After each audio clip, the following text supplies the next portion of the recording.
This is Santosh. Welcome to signature videos. ఈరోజు ఎంతో టేస్టీగా మరియు హెల్దీగా ఉండే బ్రేక్ఫాస్ట్ గురించి చెప్తాను. అది ఏంటంటే జొన్న ఉప్మా.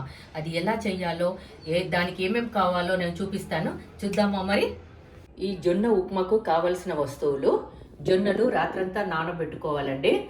నానబెట్టిన జొన్నలు ఇవి. ఆ తర్వాత ఆలు, క్యారెట్, పచ్చిమిర్చి, సన్నగా తరిగిన ఉల్లిపాయ మీడియం సైజ్ది, 2 ఎండుమిర్చి, కొత్తిమీర, బ్రోకలి, కరివేపాకు, పల్లీలు, శనగపప్పు, మినప్పప్పు. ఆ తర్వాత మన దగ్గర బీన్స్ ఉంటే కూడా వేసుకోవచ్చు, చాలా బాగుంటుంది. రాత్రంతా నానబెట్టినటువంటి జొన్నలను కుక్కర్లో పెట్టుకొని మనము 5 విజిల్స్ వచ్చే వరకు మీడియం ఫ్లేమ్తోని ఉడికించాలి. ఇప్పుడు మీడియం ఫ్లేమ్తోని 5 విజిల్స్ వచ్చాయండి. మూత తీసి చూద్దాము ఎలా అయిందో. ఇప్పుడు ఇవి మనకు తినడానికి అనుగుణంగా అయిపోయాయి. స్టవ్ మీద ప్యాన్ పెట్టుకొని అందులో 2 టీ స్పూన్ల నెయ్యి వేసుకోవాలి. నెయ్యి వేడయ్యాక ఆవాలు, జీలకర్ర, పల్లీలు, శనగపప్పు, మినప్పప్పు ఈ 3 వేయాలి.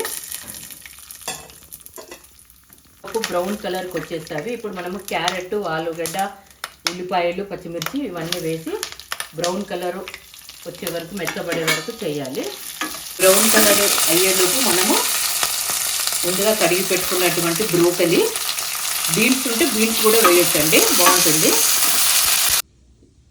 కుక్కర్లో ఉడికినటువంటి ఈ జొన్నలను మొత్తం నీళ్ళన్నీ తీసేయాలి. ఇలా మొత్తం ఇవి ఫ్రై అయిపోతున్నాయండి. కొంచెం కరివేపాకు వేయాలి. వేసి ఒకసారి ఇలా అనుకొని మనం వాటర్ అన్నీ తీసేసినటువంటి ఈ జొన్నలను ఇందులో వేయాలి. వేసేసి కాస్త ఉప్పు వేసి కొత్తిమీర వేసి ఒక 5 మినిట్స్ స్టవ్ పైన ఉంచేసి దించేయాలండి. ఫైనల్గా కొత్తిమీర వేసేసి ఒకసారి కలిపి ఒక 5 మినిట్స్ ఉంచి దించేయాలి. 5 మినిట్స్ అయిపోయిందండి. ఇంకా దించేయడమే అయిపోయింది. స్టవ్ కట్టేయచ్చు. చూడండి, చూడ్డానికి కూడా చాలా బాగుంది. మరి హెల్దీ రెసిపీ ఇది. బ్రేక్ఫాస్ట్కి చాలా బాగుంటుంది. అందరూ ట్రై చేయండి.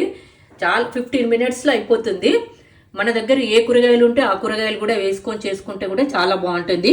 ట్రై చేస్తారు కదా, ట్రై చేసి ఎలా ఉందో నాకు ఛానల్కి కామెంట్ చేయండి, సబ్స్క్రైబ్ చేయండి. Okay, bye.